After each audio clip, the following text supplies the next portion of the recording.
神様の御用人、朝場夏、語り部。いつの時代も人はその胸に願い事を抱えているものだ。かつてある者は豊穣を願い、ある者は子孫の繁栄を願い、またある者は自らの歩む人生に幸運をと願った。科学文明が発達し、世界から情案が消えようとしている今でさえ、受験や就職や結婚と人々の願い事は絶えることがない。そして日本では、その受け皿の一つが神社であり、そこに祀られている日本古来の神々である。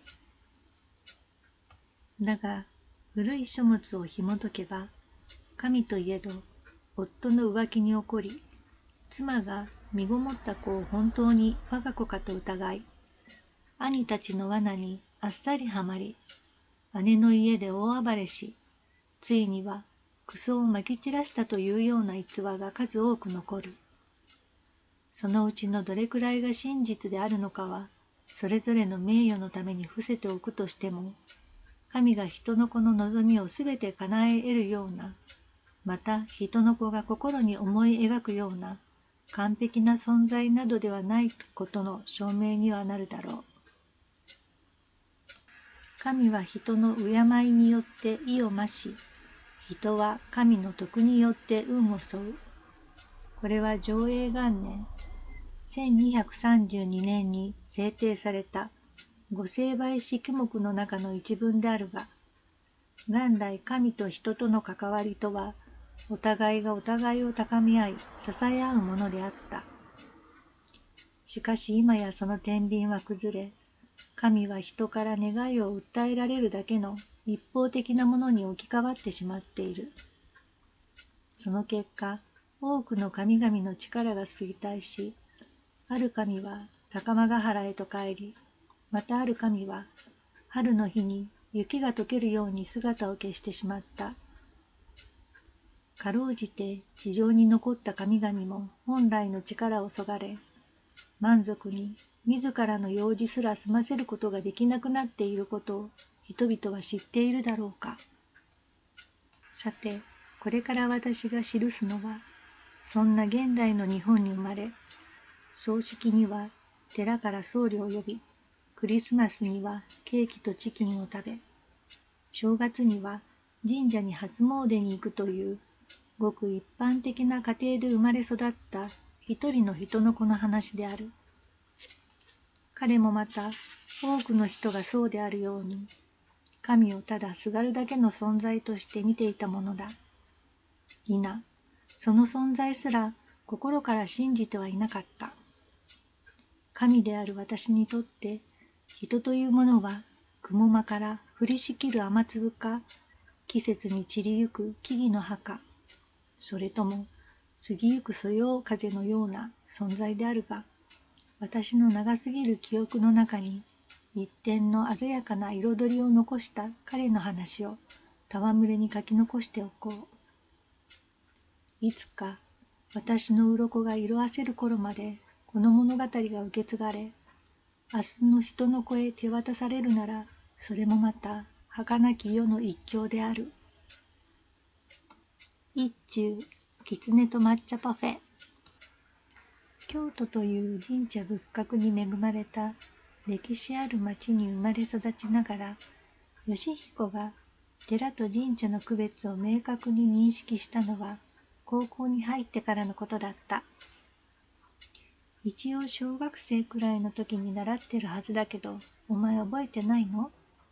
高校1年の時に同じクラスになった藤波幸太郎は若干の驚きをもって説明してくれた。寺は仏教、神社は神道、祀ってあるのも寺は仏、神社は神様。仏っていうのはややこしいんだけど、すごくあっさり言うとブッダのことを指すことが多くて、日本の神様とは全然違うもんだよ。府内にある割と大きな神社の跡取り息子である彼は、義彦によくそんな話をしてくれた。お祭りされている神様のことはもちろん、歴史ある建物のこと、境内に敷き詰められた砂利の意味、巫女の履く火袴に実はスカートタイプがあること。あとな、大きな神社で賽銭箱付近が大掛かりに囲われている場合とかは、下にベルトコンベヤーが通ってて、自動的にお賽銭を集められるようになっている可能性が高い。神前に立てば、誰よりも真摯に手を合わせるのに、跡取りらしいスーパー現実的思考も持ち合わせている彼の話は、義彦にとって知らない世界を覗くようで面白かった。高校卒業後、義彦は小学生の時からやっていた野球を続けるために、そこそこ名の知れた野球部のある地元の大学に進学したが、幸太郎は神職の資格を取るために専門学部のある東京の大学へ進んだ。しかし彼が帰ってくれば一緒に食事をしたり、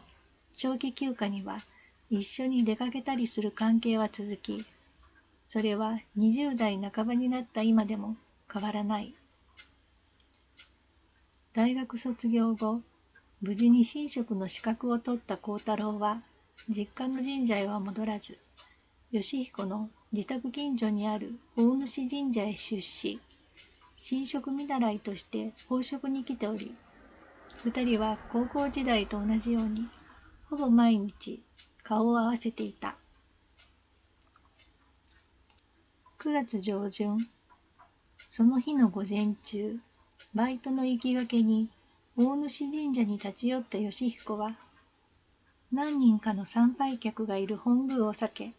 敷地内の急な坂道を回り込んだ先にある大天宮と呼ばれる社の前で手を合わせた。本宮から離れた場所のため、あまり人が来ず、なおかつ祀られている神様が、天津神、国津神、八百万の神という、なんだかすごそうなものだったので、お参りするときには、ここと決めているだけで特に意味はない。もともとは、祖父がここによくお参りに来ていたので、義彦もなんとなくそれに習っている。だが義彦自身は氏子でもなく、家に神棚があるわけでもなく、手を合わせるのは幸太郎や祖父に影響された習慣に近かった。初詣や受験前、誰かが病気になったりした時などには神頼みをすることもあるが、超現実思考とはいえ、真摯に奉職している幸太郎と違い、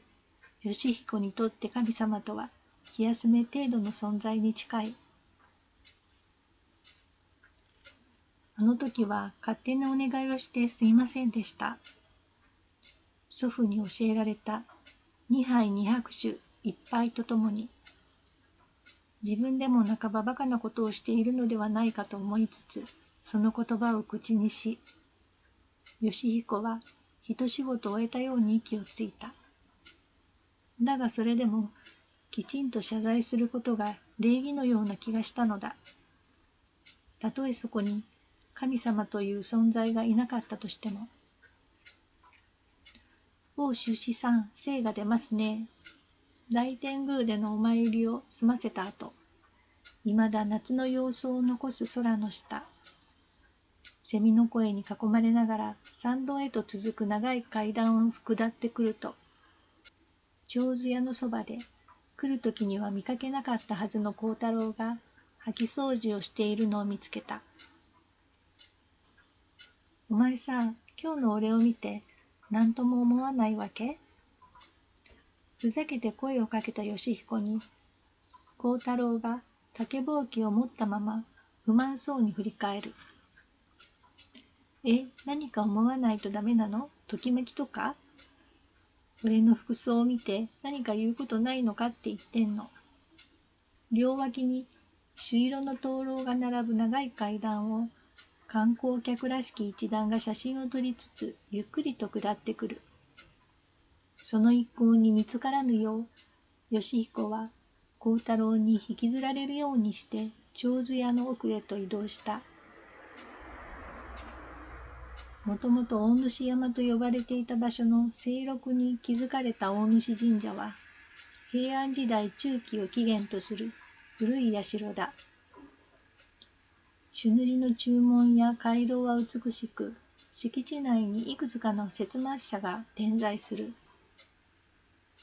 本宮に祀られる神は、奈良の春日大社から誕生されたものだと聞いた。観光名所としてガイドブックにも掲載されており、平日でも参拝客は少なくない。服装って別にいつもと同じ。そう言いかけた義彦は、改めて幸太郎の姿を見直して言葉を切った。目の前の友人は、普段通り神社で奉職する人間らしく、白衣と刺し子の装束を身につけているが、今日は袴の色が違うような気がする。昨日までは白衣と同じ白だったと思ったが、今日は浅黄色とでも呼ぶべき水色の袴だ。義彦の反応に幸太郎はようやく気づいたかと満足げに笑った。それは出仕からごねぎになったんだよ。もう見習いじゃなくて立派な神社職員、神職さん、わかる？それって出世したってこと？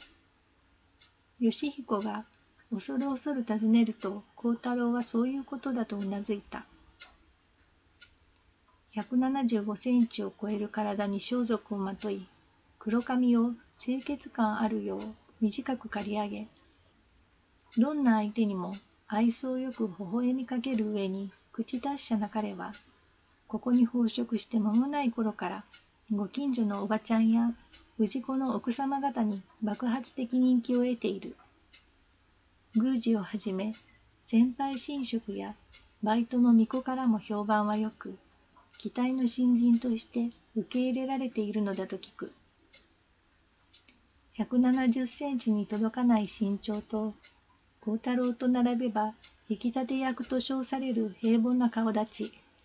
野球以外は至って平均点である義彦と違い、生まれ持った才能からして恵まれているような彼が、さらに出世したとは聞き捨てならない。なんで？どうやって？コネ的なあれ？市内とはいえ、町の中心部からは離れているため、喧騒は遠いが、今はまだ衰え知らずの蝉の声が敷地内に響いている。吹き抜けていく風に周囲の木々が羽音と木漏れ日を落とす中、妙な焦りを感じて、義彦は幸太郎の袖をつかんだ。こちらといえば、昨年新卒で入社した会社をわずか半年で辞め、この春からようやくつなぎのバイト生活を始めたところだ。自分が家族からの冷たい視線を浴びつつ、日々求人雑誌を眺めては頭を抱えている間に、出世とはどういうことか、